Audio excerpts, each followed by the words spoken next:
name is Brian Huang. I'm the founding center director for HackSchool, a socially conscious, community-centered makerspace here in North Denver. For the past 5 years, we partnered with a public charter school, Strive Prep Excel, to provide curricular programming around engineering, hands-on learning, and using digital fabrication towards solving real-world community problems in their area.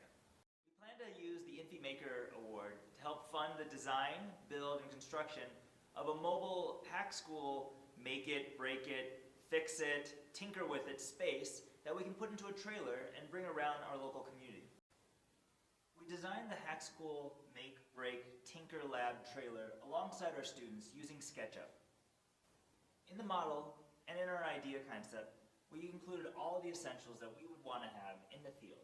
We included a laser cutter, a 3D printer, a class set of laptops, tables, chairs, and a tent so that we'd be prepared to do workshops anywhere we need.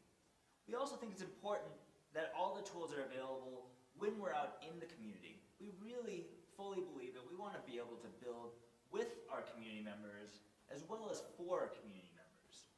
Our team at HackSchool have over a decade of experience leading hands-on workshops around computational thinking, Arduino, laser cutting, 3D printing for the community. We're excited to get started. We hope that you can help us out to bring authentic learning to more students in our area. Thank you so much.